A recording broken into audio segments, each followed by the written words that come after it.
Hello everyone and welcome to the last edition of the Eddie Sutton Show. I'm Dean Blevins and joining me is head coach Eddie Sutton. And coach, a wonderful season comes to an end in Lexington, Kentucky against an outstanding Michigan basketball club. It was a great season, Dean, and as I told the squad Sunday afternoon after we had gotten back from Lexington that sometimes it's hard to erase that pain that you have right after you lose and you know your season's over and you're going to pack away your uniforms for another year. And for the seniors, I think it was even tougher than for the people that will be coming back. But I told them, a month from now, they'll reflect back on what they were able to accomplish here at Oklahoma State. 52 victories in 2 years against 16 losses. They co-chanced 1 year in the Big 8, won an NIT, went to the Sweet 16 2 years in a row. They'll all be proud of that. And I think the one thing that they'll always remember, and I think Oklahoma State fans will always remember, is what they have given back to Oklahoma State. All of a sudden, we are respected as a basketball program from coast to coast. I think they left with them an opportunity for those young players to carry this on, and I'm very confident that we will carry it on. But it was tough to accept that loss over Michigan, but I'll agree with you. Michigan is probably the most talented basketball team that I've ever coached against. Well, that's saying a lot. You've coached against a lot of great ones, but you all had a tremendous rally. It fell a little bit short. We'll get to the highlights in a moment. But any new thoughts on in looking back at the Michigan loss? We probably played as well as we could play, with the exception that our All-American, our star player, the guy had led us so many times all season long, and Byron Houston didn't have just a normal game. If he has a normal game, I think we'll win. Early in the game, I felt like he got bumped a few times. There were no calls. He might have got a little frustrated. He didn't have a good shooting evening, and I might say evening. It was quite late when we played that ball game. But, when a guy goes 2 for 14, only gets 6 rebounds, that's not a Byron Houston performance. And I know he probably hurt more than any of the players in our ball club because he knows how important he is. And yet we lost 75-72. Our guards played outstanding basketball. If we played Michigan in a series, it would be a toss-up. They're an outstanding ball club, and they proved that after beating us. They went on and beat Ohio State, and now they're going to be playing in Minneapolis against Cincinnati in the Final Four. And we'll talk more about the 4 teams that will be playing for the national championship. But it's hard for me to be too sad when I look at what we were able to accomplish. But with a break, and we had our chance right there at the end. If we hit a shot, we might still be playing, and we might be able to do a TV show next week. Stay with us. This will be our last week, but we think we have a great show in store for you. We'll come back after this timeout and look at the Michigan-Oklahoma State game after this. Welcome back. Oklahoma State and Michigan in Lexington, Kentucky. And Coach, I know going into this NCAA Southeast Regional semifinal game, you felt that you had to keep the Wolverines off the offensive glass. That was a major concern going in. That was the main key in our being able to win the game, and that's the area that we broke down. We gave them 20 offensive rebounds, and that's too many second opportunities. That was what really led to our defeat. When a game is as close as we played the game, you give a team like Michigan that many second chances, you're going to get hurt. But we're not the only one. They did the same thing to Ohio State the next on Sunday afternoon after we had been beaten on Friday. What a job by the guards. There you see Sean knocking one down from three-point land. Darwyn off to a good start, and Corey Williams, another stellar performance for him. 3 guards played outstanding. Darwyn and Corey and Sean had 56 out of our 72 points. Corey led us with 25. Sean had 18, and Darwyn had 13. We were 9 out of 18 from three-point range, and there you can see a lot of enthusiasm, a lot of togetherness, and that's one reason these guys won so many ball games. I've never had a team that maximized their ability any better, and I've never had a ball club that, when you take as many games we played, that night after night they played the game like it should be played at a high level of intensity. Never saw any jealousy, never any bickering, just it sounds idealistic to be talking in these terms, but that's what it was. It was a family, and they were able to put selfishness aside, and I never saw a sign of it all year long, and that's why I think everybody can point to this group of young men with great pride. They represented the school well. They gave completely themselves, and they're winners. They'll be successful in whatever they decide to do with their lives. A lot of pressure coming on Sean in this ball game. The crowd, of course, anxious for the return of the Suttons, and Sean responded well. Well, he did. In the 3 tournament games in the NCAA, Tom Dorado and I were talking, he probably played as well in those 3 games, if you take them back-to-back like we played them, as he did all season. He had 58 points in the 3 games, and there you can see he never gave up. He's a battler, and I think he went back to Rupp Arena and certainly silenced any critics that might have been there. I think everybody realizes that he's a good basketball player, and he's got a big heart, and had a great season, as our whole ball club did. Now, Coach, you extend this ball game. You come down, hit 3 late threes, one of them there by Corey Williams, and almost pull this one out. Take it over. Well, this is late in the ball game, and here's Sean. He hits another 3, and we call timeout. And of course, we're behind. We're having a foul, which we did. And this is we don't see this series right there, but we had a chance with a 2-point deficit to come down and tie it. We didn't get the shot off. Michigan was able to deflect the pass when Sean tried to hit Corey, and then the last segment there, we threw the ball into Milt Brown. He threw a desperation shot up, and that was it. That's the season. Well, there's been a lot of talk about that last play that you had set up where the ball actually comes in, I know, closer than you wanted. You'd prefer to get that inbounds pass with 7+ seconds to Byron Houston near midcourt. Is that correct? Well, that's a lot of time, and we didn't have any more timeouts. So on the last timeout we took, we had told Cornell to try to hit the deep feeders, which means try to throw the ball as far up the court as you possibly can, and then try for Byron or Milt, who were the 2 people near midcourt, to throw the ball to Corey or Sean. And it's hard to set up a play. Now we saw Duke set up one against Kentucky the other day, and they took the ball, I guess, 75 feet in about 2 seconds. But the play broke down. Cornell did not throw the ball deep. He threw it shallow to Sean, and Sean had to dribble the ball all the way up the floor, penetrated, tried to kick the ball off to Corey. Looked like he was wide open. Billy Packard told me, he said, that was one of the best plays I've ever seen drawn up. Well, it really wasn't a play. It looked like that Corey was overplayed on the wing and just backdoored his defensive man, and Sean made the pass, and I believe Rose just got a hand in front of the passing lane, knocked the ball away, and that was a ball game. Now, Coach, you were set up to take the 2 or the 3, whichever came available. And what do you think, had the ball gotten into half court, how do you think Michigan would have covered you on that play? Well, they covered much softer than I thought they would. I really felt like they'd come down the floor and make it difficult for us to get the ball all the way up the court, and they didn't do that. But in that situation, what you would best like to see is the ball in Corey Williams' hands, and with your best shooters maybe on the wing, Sean, and at that point maybe Byron on the other wing, and Cornell, who had thrown the ball in, he would be a trailer, and Milton near the basket. And we told our ball club, we'll take a 2 or a 3. If the 3's there, let's take it and win the ball game. And if not, let's get it in overtime and try to beat them in the next 5-minute period. But you'd like for Corey just to drive because of his quickness, penetrate. Maybe he can rise up because he's beating his man, shoot the jumper. If he forces a help situation, kick the ball off to the wing and take the 3-point shot. Didn't happen. You have to like your chances, though. If you get it to OT, you already have, I believe, 2 Wolverines fouled out, and you would have had the momentum on your side. Well, that will never be known whether who would have won that game. But yes, we would have been happy to get to the overtime period. But we played a terrific game against Michigan. As I said, the team did.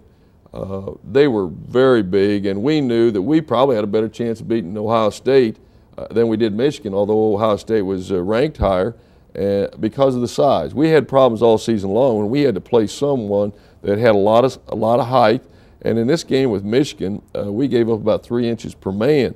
I had seen Michigan on film numerous times, but until you were down there on the court with him, you did not realize what great athletes and how big they really are.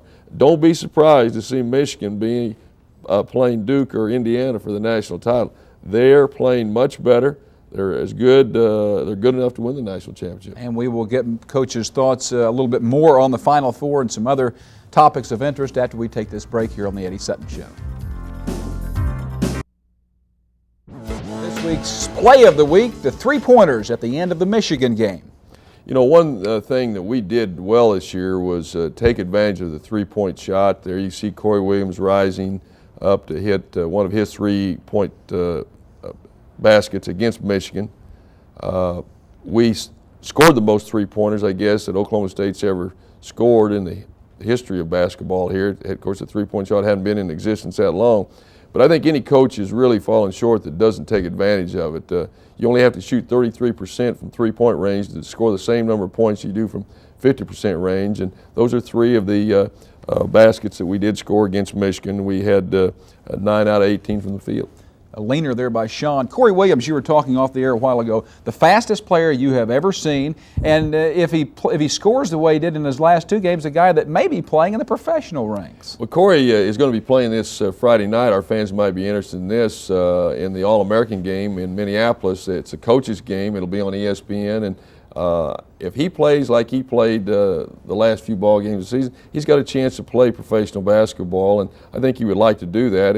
If he doesn't, there's still some, I guess, thinking that he might play some football. And if not, I know he's going to be successful. He's already got business leaders here in our state wanting to hire him because he's a winner. He's also a potential aspiring sportscaster, I guess, as well. 30-second break. Stay with us. We'll be right back. Well, the season ended a week too early for Oklahoma State, but still it was a great year. 28 victories and a second straight return to the Sweet 16. In our final edition of this year's Eddie Sutton Show, we thought it would only be appropriate to look back at Oklahoma State basketball in the big dance.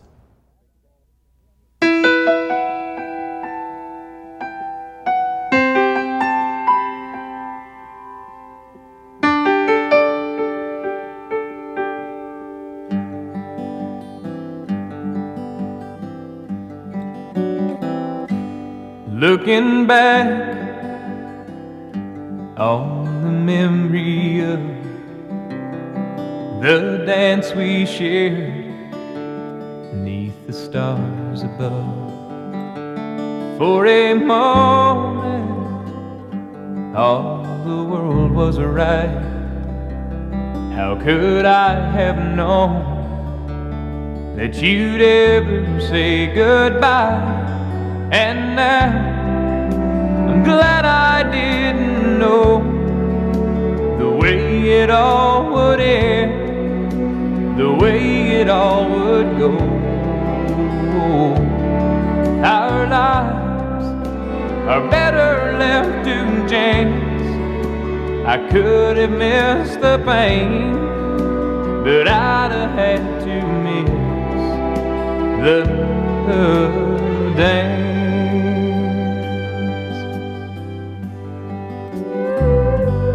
Holding you, I held everything for a moment. Wasn't I a king? But if I'd only known how the king would fall, hey, who's to say? You know I might have changed it all. And now I'm glad I didn't know the way it all would end, the way it all would go. Our lives are better left to chance. I could have missed the pain, but I'd have had to miss the dance. It's my life, it's better left to chance. I could have missed the pain, but I'd have had to miss the dance.